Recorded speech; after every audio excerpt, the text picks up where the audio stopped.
बुद्धको बाटो, युवाको यात्रा। बुद्धको देश नेपाल, सत्यको सन्देश फैलाऊ। शान्तिको यात्रा हिँड्न चाहन्छौ, सत्यको आवाज बन्न चाहन्छौ, तिमी भित्रको बुद्ध बोल्न चाहन्छ, सुन्दै गर। हेर त आज यो संसार कति बदलिएको छ। मोबाइलको स्क्रिनमा संसार देखिन्छ, तर मनमा अन्धकार छ। पैसाको पछि कुद्ने यो उमेरमा हामीले आफैलाई हराउँदै गइरहेका छौँ। मनमा डर छ, तनाव छ, एक्लोपन छ। तर यो सबैभन्दा पहिले जानिसकेको एकजना थिए, सिद्धार्थ। उनी राजकुमार थिए, सबै सुख थियो, तर प्रश्न थियो, के म मात्रै खुसी छु? अनि उनले खोजे उत्तर। यही खोजमा उनी बन्न पुगे बुद्ध। न धनले मिल्छ शान्ति, न मनले पुग्छ तृप्ति। सत्यको बाटो हिँड्दा मिल्छ आत्मासँगको मित्रता। बुद्धले सिकाउनु भयो, बाहिरी संसार होइन, भित्रको जागरण नै असली विजय हो। बुद्ध धर्म कुनै जात धर्मको कुरा मात्र होइन, यो त जीवन जिउने तरिका हो। आजको युवा, तिमी भित्र शक्ति छ, तिमी सृजनशील छौ, तर मन भुलाएको छ। बुद्धले भने, ध्यान गर, सतर्क बन, दुखको कारण बुझ। यही त हो आज तिमीलाई चाहिएको ज्ञान। बाहिरको दुनियाँ सजाउनु अघि भित्रको मन सजाऊ। बुद्धले देखाए बाटो न आत हामी लाऊ, साँचो धर्मको रथमा सत्यका पहिया घुमाऊ।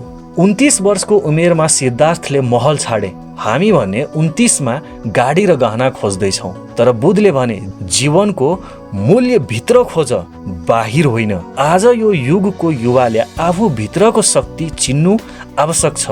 शान्ति खोज्दै यात्रा गर्नुपर्छ। शाक्य मुनिको जस्तै मनको शत्रुसँग लड्न सकियो भने बाहिरका कुराहरू आफै हराउँछन्। शरीर क्षणिक छ, मन विशाल छ। ज्ञानको उज्यालो बुद्धको मिसाल छ। तिमी परिवर्तनको मेरुदण्ड हो, तिमी भित्र बुद्ध छ। जब तिमी सत्य बोल्छौ, जब तिमी सहनशील बन्छौ, जब तिमी समाजको लागि बाँच्न सिक्छौ। बुद्धको त्रिपिटकमा लेखिएको छ, दुखका कारण पहिचान गर, तिनलाई त्याग अनि मध्य मार्ग अपनाऊ। आज हाम्रा टाउकामा मोबाइल, गोजीमा इन्टरनेट र मनमा द्वन्द्व छ, तर बुद्धको बाटो जाने भने मनको द्वन्द्व मेटिन्छ।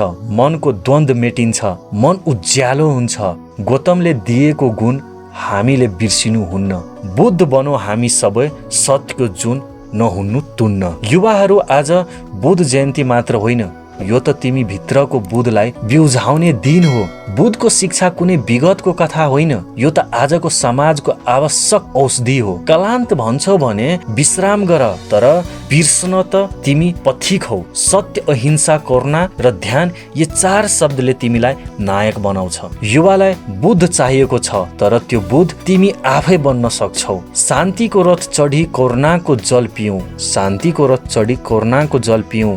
बुद्धको देश हो हामी, अन्धकारलाई जितौँ। संसारलाई अर्को बुद्ध चाहिएको छ, सायद त्यो तिमी हो। उठ, सोच, ध्यान गर र सत्य बोल। यही बाटो हो बुद्धको बाटो। बुद्ध जयन्तीको हार्दिक शुभकामना।